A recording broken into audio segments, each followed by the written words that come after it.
So you decided you want to go for your private pilot license, but you're not sure how the process works or where to get started. Today I'm going to walk through the journey and how you get your private pilot license.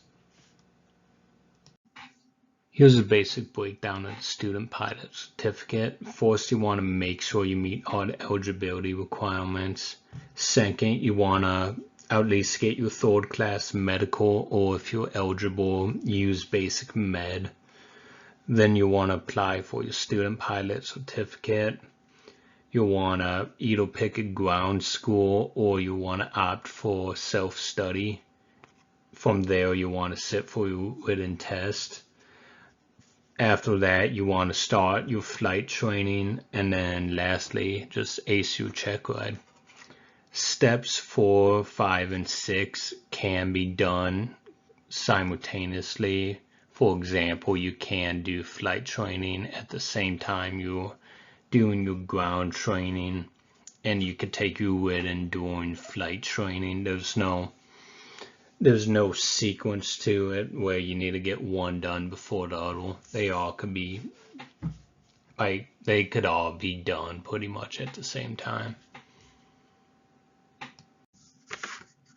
From Federal Aviation Regulations FAR 61103, for basic eligibility, you need to be at least 17 years old. You need to be able to read, speak, write, and understand English. This will be the language you use to communicate with ATC or what the radio channel's in. You also need to hold at least a third class medical, or if you're eligible, using basic med. Starting with your medical, so this will be done by an aviation specific doctor, which is called a aviation medical examiner. We just call them AMEs. To start that process, you want to make an account on MedExpress, and from there you fill out all the information to get ready for the appointment, and from there you should be able to find a local AME in your area to schedule an appointment with them. There's also different types of medicals you could get for the private pilot license. You really only need to worry about the third or basic med if you're eligible to use that. First class is more for air transport pilots, and then the second class is more for commercial pilots if you're making money flying, but you're not an airline pilot. So next on the student pilot certificate, this is kind of what it would look like, what card you'll get in the mail after you apply. It usually takes them about a month or a month and a half to get it. So with this, you also want to make sure all your government IDs match. So going back to the medical, make sure your medical matches your passport or driver's license or both. And same with this, make sure your information on here matches your driver's license and passport exact. Mainly the name has been a big problem going around, as some people won't have will have the middle name on the driver's license, but on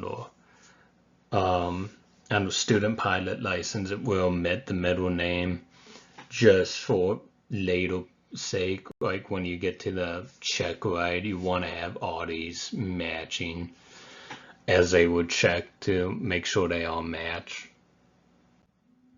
Moving on to the ground training. So there's two ways you could go about this. You could either do self-study and read all the books on your own, or you could attend a ground school, and that's either a Part 61 school or Part 141.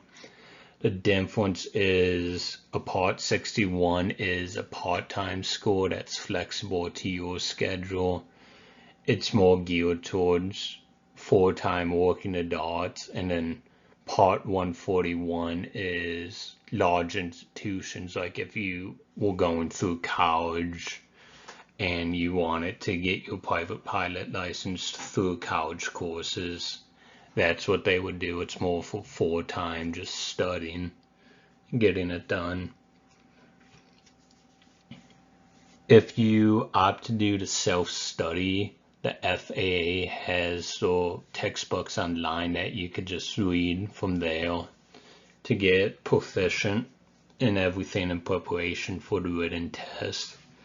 Just go on the FAA's website and search these books and then just start reading from there.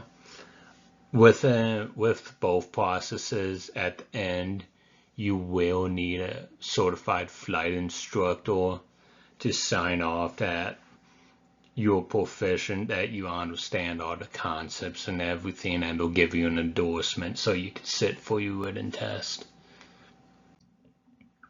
The written test is made up of 65 questions. 5 of them are invalidated, so really it's only 60 multiple choice questions.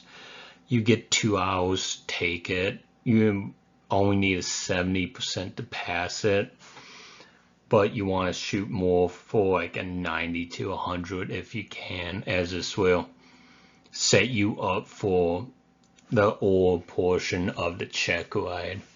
As a designated pilot examiner will be sure to ask you all the questions you missed and make sure you learn the correct answers from them. So better to just have less that you need to add on to that check ride. When you show up for the test, you need your government issued ID, your driver's license, for example, your endorsement from the certified flight instructor so you could sit for it, and then an FTN number you'll get for applying and paying for the test from the same website as a student pilot application.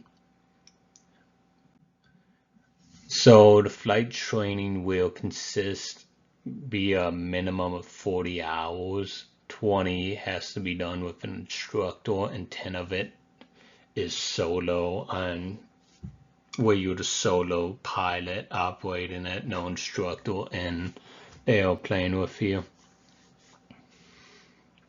I just put down the breakdown here, but I also put the FAR regulation here if you also want to sort it too.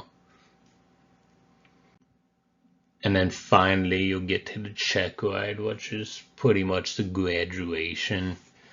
This is conducted by a designated pilot examiner, which we call DPE. I broke it up into 3 parts: an oral exam, pre-flight and ground skills, and the flight test. Most people just say oral flight test, but I broke it up into 3 as it's more like 3 distinctive parts. Oral exams more an interview, scenario based, like conversation where you kind of talk with the DPE on what you would do in certain situations or where you'll find certain information from. And then the second part would be the pre-flight and ground skills. So this is more getting the weather, pre-flight planning, pre-flighting the airplane, making sure it's airworthy. And then finally is a flight test, where they'll test you on your maneuverability of the aircraft itself and radio communications, like emergency procedures. And then next, let's talk. Here I provided a cost breakdown of how much this will all cost. Typically between 15 and 20,000 total it would cost, but there will be ways you could like make that cheaper. So on the slide I kind of provided a price range. I'm not going to go through all of them, but this is what I found online that the ranges would typically cost. but it mainly depends on what school you're going to, what location you're at, what instructor and what airplanes you're flying would be the main factors of the cost. As I said, you could also self-study, and that will save you some cost.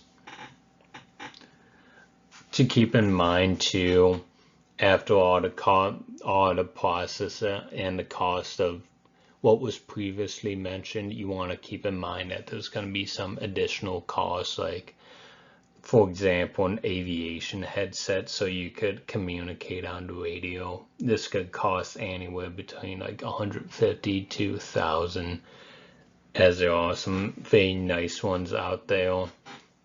Most people recommend that you use a Dave & Clark headset, which are relatively cheap to about $350. I would say that's more like the intro standard to use. You also may consider getting a knee board too. This is like a clipboard that straps down to your knee so you can take notes while you're flying the airplane and don't have to worry about it falling out of your lap while you're doing your maneuvers. You also want to get a logbook and a plotter. A plotter is more like a tool you need more towards the end for like navigation, but you will want to get one. You also want to get a flight computer later on too for navigation, and maybe a cool bomber jacket and some aviator sunglasses. Won't be bad, as consistency is kind of the main reason people drop out of the license.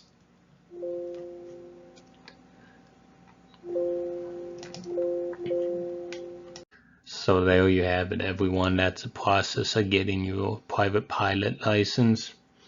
I wish everyone good luck on the process, and it's a very rewarding journey. Thanks for watching.